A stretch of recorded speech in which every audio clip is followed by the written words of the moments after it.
Hello YouTube fans, how are you? Now I remember doing Kitboxer with my mate Fan Dan, but this one I've not done that. This is one of my all-time favourites, starring John Ford Van Dam. Now I do know John Ford Van Dam has been in a lot of films and he was in the original No Retreat, No Surrender.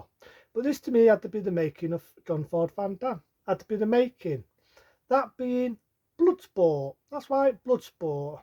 In 1988, Van Damme made the big success of Bloodsport. Now, as you may or may not know, this was inspired by a true story. I shit you not. It was inspired by a true story about a real fighter called Van Dukes, who does Don Ford Van Damme is playing. He's playing that character. If I can remember the name again, Van Dukes. So it starts off. Van Dukes is in the army and he does a tunnel pump, meaning he does a tunnel runner. But I do love the opening. You got all these fighters. You got one that can do out the bats, and you could do fighting on the floor. Looks like he's doing break dancing. You got a sumo wrestler. You've got them all. And like I say, he does a runner. But before he does a runner from the after he's done I get my fence there. After he does a runner from the army, he meets his old teacher.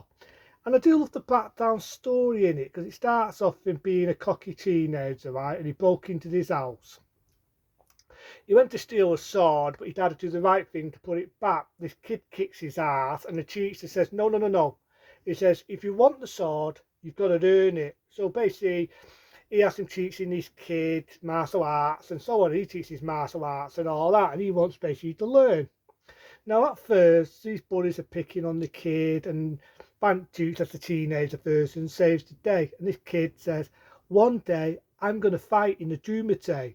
Until that happens, and it happened a couple of days later when he's growing up, and he got killed. So the teacher sadly lost his son, but Don Van Dam wants him to teach him, and he teaches him. And what a way he teaches him! He stretches his legs, drops his big thing on top of him. He really dishes him hardcore. And if you thought he had it hardcore in Kickboxer, he has it double in this. He really teaches him proper martial arts. And his black belt and brown belt, he really teaches him proper hardcore. But it does him some good. You do get one there in it, and I was thinking, I've seen her before. Seen her before.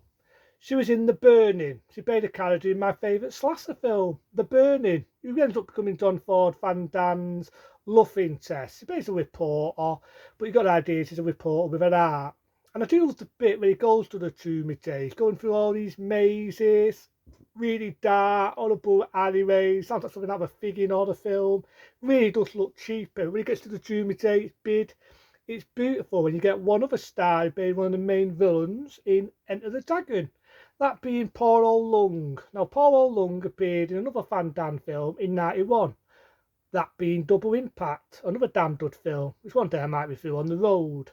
But in this, he really plays a stunt bag. And you do love some of the fighting in it. Some of the fighting is proper toward tough.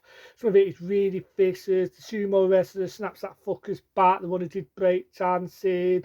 Paul O'Lung is one of the most memorable vicious scenes. You've got one fighter trying to fight Paul O'Lung. And he simply just stamps his leg on this poor lad. And you actually see the bone sticking on the upper end.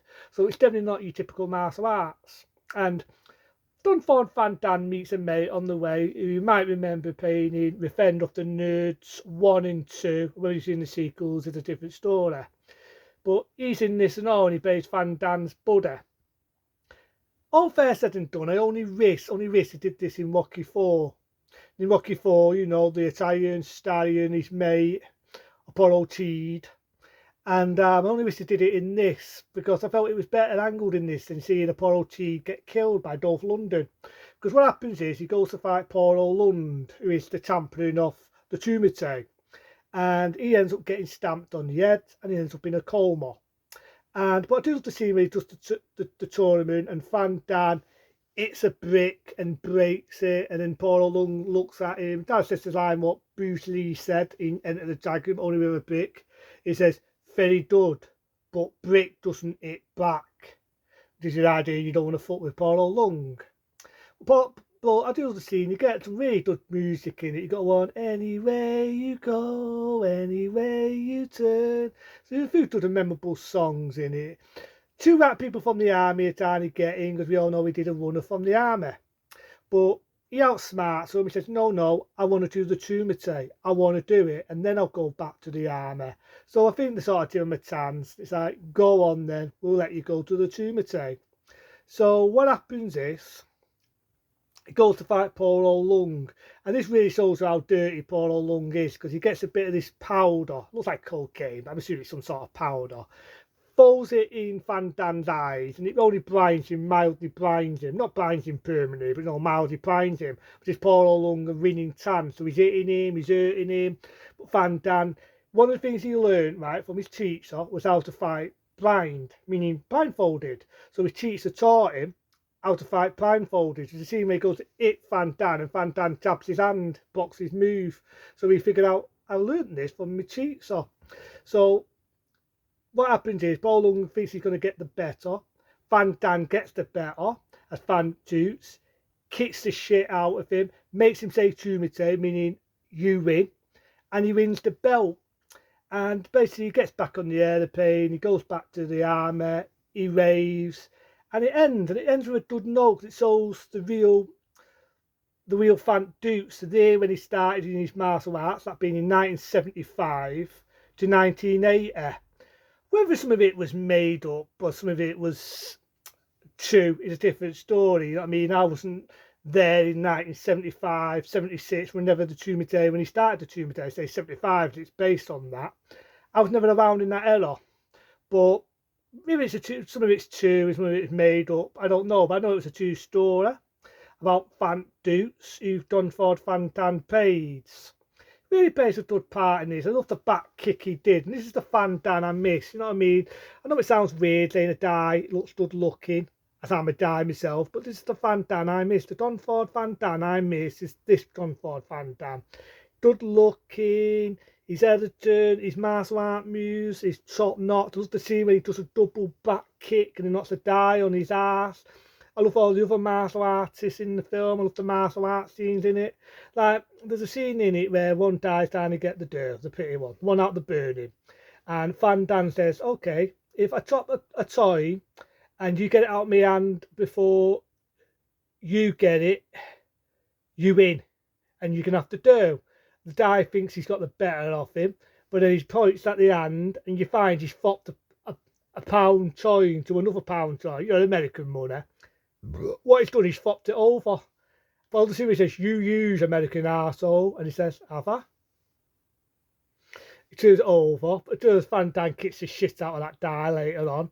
He has a dull tooth, and he sort of knocks his tooth out. That's a form of start funny scene, because the guy nicks it, who's lost in the fall.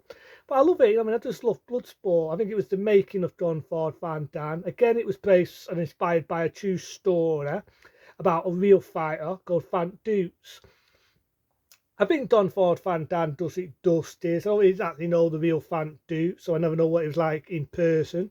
But nevertheless, it's still a good film. It's still a good martial art film. If you like martial art films, you like kick-ass films, Bloodsport is the one to go. It's definitely a good film. So for that, what the hell? An 8-star rating for me. Into them, people. Be smart, be safe. And I'll see you later for some more movies, more politics, and more things to come. And like I keep saying, if there's anything you want me to talk about, don't be afraid to type it up. If you like what you see and you're not subbed to me yet, press that magic button and sub to me. Until then, see you later.